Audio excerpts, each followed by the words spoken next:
Hey guys, Vince here from AutoIndustriya, and we are back with another one of our car reviews.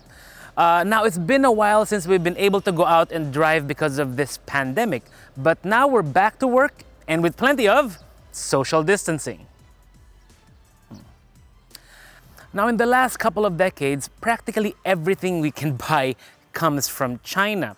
Clothes, phones, computers, everything else in between, practically everything comes from the PRC, including viruses. But we're not going to get into the politics or the negativity of this whole situation. What we're all about here in AutoIndustriya, well, are cars. Just like the Geely Coolray. And we're gonna go right out on a limb and say that this is by far the best Chinese-made vehicle we have ever driven. And we're going to explain to you why right here on AutoIndustriya.com.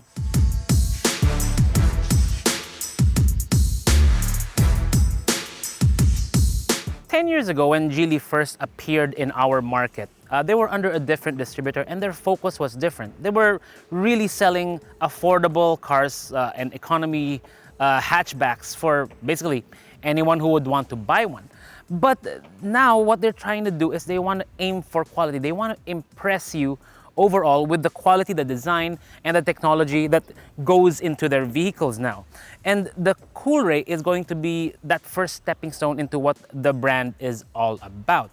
As you can tell, the design, well, it's nothing like anything else you've seen before from other manufacturers. It is not a facsimile, a copy, or a clone of anything else we've seen in the market, which is, of course, a good thing.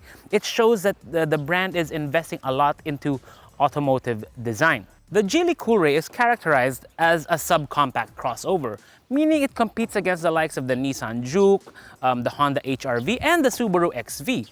As you can tell, the size is actually quite similar to many of those models. But Geely's interpretation appears to be a lot more aerodynamic in a way. I mean, there's a nice front splitter here. Given that this is a sport model, they have the red here, they have the blacked out roof here and greenhouse. If you actually tinted the vehicle with window film, it would look really, really nice because it's going to be all black, quite futuristic to look at. Also, being a sport means it has the nicer color arrangements like this orange, and also the bigger wheels and the carbon fiber covers on the side mirrors. One thing that's sure about the new generation of Geely vehicles is how much prouder they are of their brand. If you look all around the vehicle, you'll see Geely logos on the headlights, the tail lights, this garnish right over there on that side of the tailgate. They're a lot prouder of their brand than they ever were before. And rightfully so, they're putting a lot more effort into it. In China, this is known as the Bingyue, but of course here, it's known as the Coolray, hence the logo here. But instead of using two O's, they're using the infinity symbol, which is pretty nice. Now, this is the sport model, hence the spoiler. You've got the rear diffuser. Of course, it's really mostly for show, but it looks good. And of course, the quad tailpipes. When you pop the tailgate, you'll see that it looks like a fairly well-built trunk space, boot space. There are no exposed bolts of the cheaper variety. You see bolts there, yeah, but everything looks like it was properly built. It actually looks pretty European, which is, I think, what they were aiming for, given that their design team is actually, well, the major ones are Europeans as well. So that's going to be a big play for this model because they're aiming for a wider international market with the Coolray. Powering the Geely Coolray is a 1.5-liter turbo petrol engine. The key thing about it is that, for one, it's co-developed with Volvo because Geely does own Volvo. And two, well, it's a 3-cylinder, which is why you're seeing a bit more vibration from it. It shouldn't be a problem for higher revs, but at idle, these 3-cylinder engines tend to show their unbalanced nature. One thing you will also notice about the engine bay is that it's all covered in plastic. It's quite an effort to level up the appearance of the vehicle because it shows that you're putting more effort, more thought into masking all the, well, industrial looking parts of the engine bay.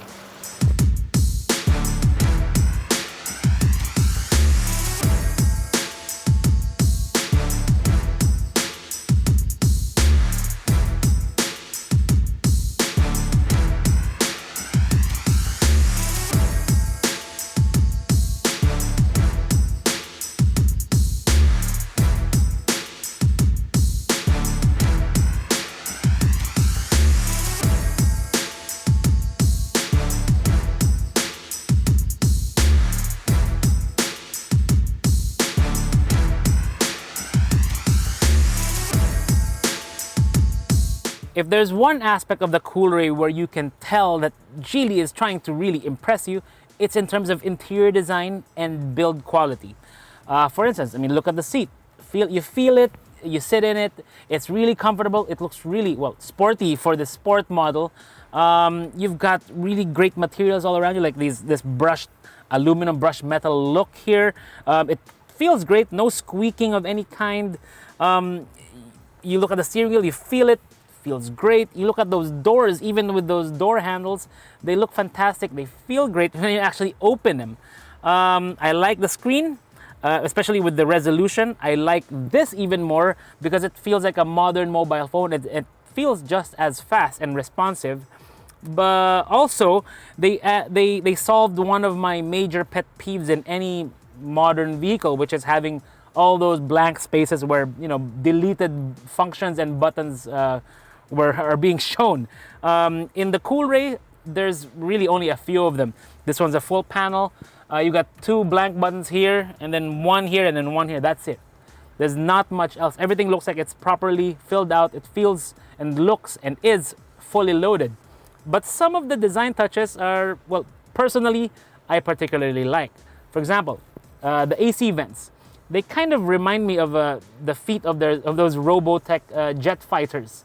They look pretty cool. And this part right here, I believe that appears to be a nod to Chris Bangle's BMW era with flame surfacing and all that. So overall, it's a really nice looking vehicle, both outside and in. Let's check out the back.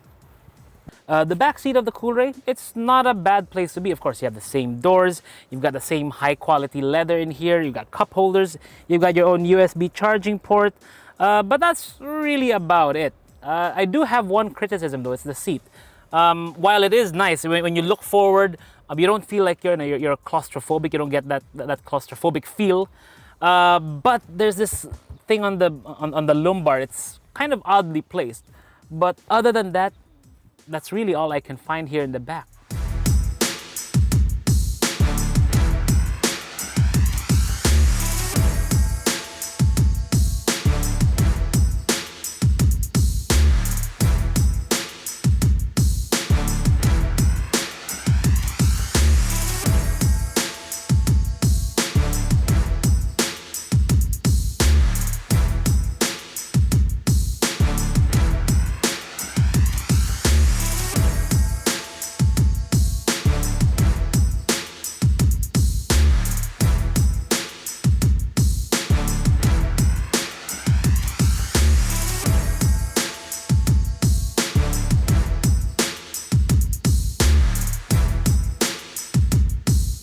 I know I've said it before, but the interior of the Coolray is really, it's really a nice place to be in.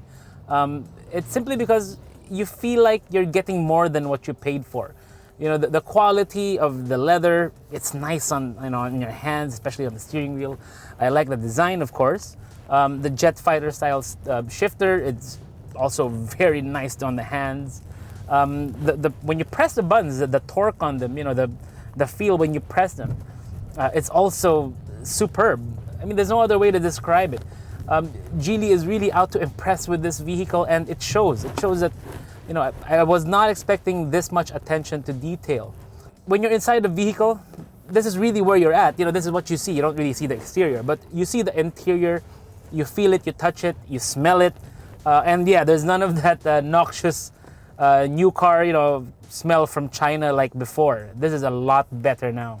The way it rides on the rough stuff, you know, we just came through a lot of really bad roads right now.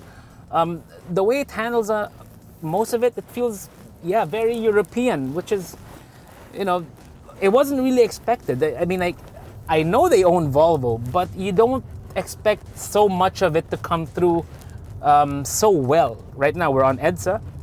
Of course, there is going to be some noise coming from the tires, you know, because the road is so, well, it needs a lot of work already. The concrete surface is kind of rough, you know, some bumps, some tarmac on the cracks, but overall, the Coolray is soaking it up very well. And it stands to reason that if it can handle this kind of road, can you imagine how good it is on a much smoother highway? that's really where it's at. So yeah, top marks for this so far on the ride. So we know that Geely owns Volvo, and guess what? The specialty of Volvo is automotive safety. So don't be surprised if you find a lot of safety features in this vehicle as it is equipped. So you've got four-wheel disc brakes as standard. That's good. And on braking from high speeds, it actually feels very confident. It squats. It doesn't nosedive as much. You've got anti-lock brakes. You've got stability control. You've got many airbags. I mean, even up to, on the pillars right here. But what I did like is their approach to an electronic safety net. So you've got your lane departure warning. So if I signal and there's a vehicle there, the Coolray will warn me not to change lanes just yet. Proximity sensors are standard for this model. And you've also got a 360 camera that is actually quite high resolution. You can see it right here on this 10.5-inch main screen. So you can park with precision like a pro. But one thing that's really enjoyable about the Coolray is the punch of the engine. It's 177 horsepower, so if I step on it, the response is actually fairly quick. And on the highway, this actually feels really great.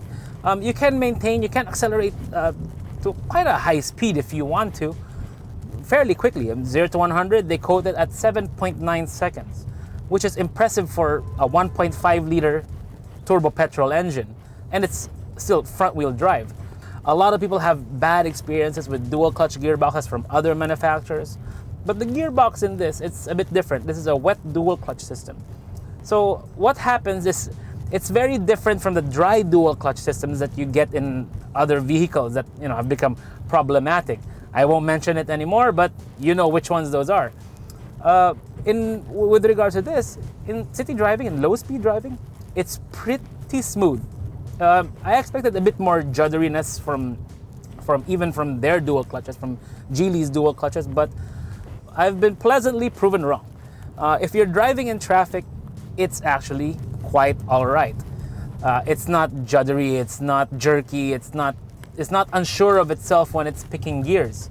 And it's got 7 gears to pick from, so that's a good thing. They did a pretty good job with the development and the refinement of the gearbox of the Coolray. It really feels more like a hatchback rather than an SUV, and I like it that way because it gives you the 5-seater, but it also gives you the enjoyable handling of something more exciting. It doesn't feel like an SUV that you would just drive all around and it won't really thrill you. If you take this on a mountain road, and I have taken it on several mountain roads already, is that for one, the engine loves to rev. It loves to accelerate you out of corners.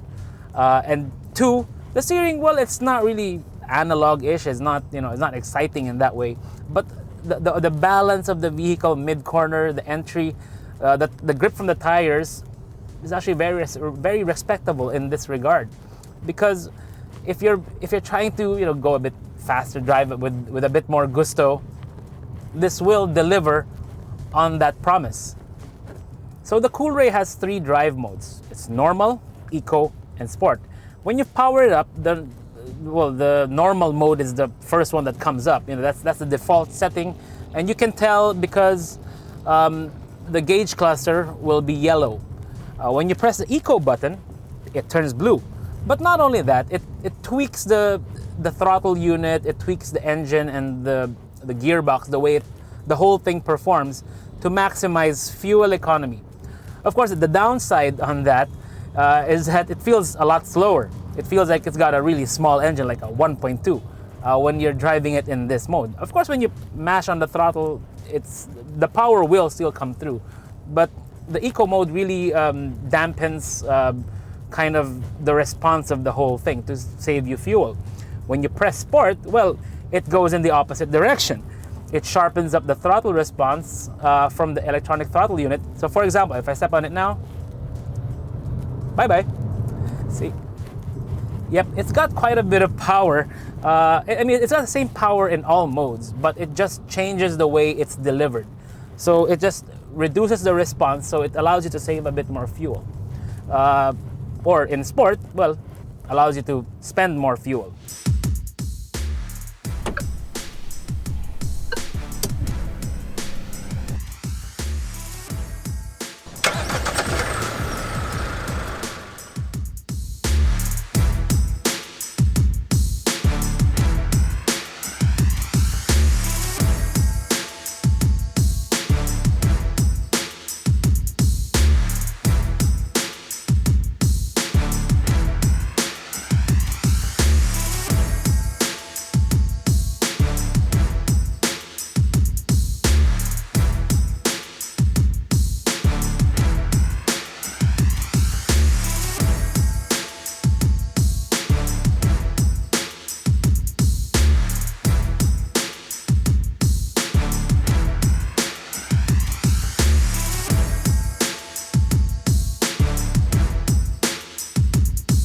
Many out there who think that Chinese vehicles shouldn't be taken seriously, and rightfully so, because personally, I was one of them too.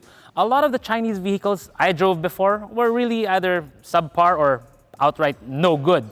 But that was BC, or before Coolray. You see, I think the Coolray represents a bit more than just another great subcompact crossover you can own in your garage. I think this vehicle can represent so much more, not just for Geely, but for the entire Chinese auto industry as a whole, because it shows what they can do if they really put in the time, the effort, the money into R&D, design, and production, and quality, and everything else in between. In the local setting, this Geely Coolray Sport retails for 1.198 million, which is actually fairly reasonably priced considering the competition. And believe you me, they really want to compete against the many mainstream brands in the market.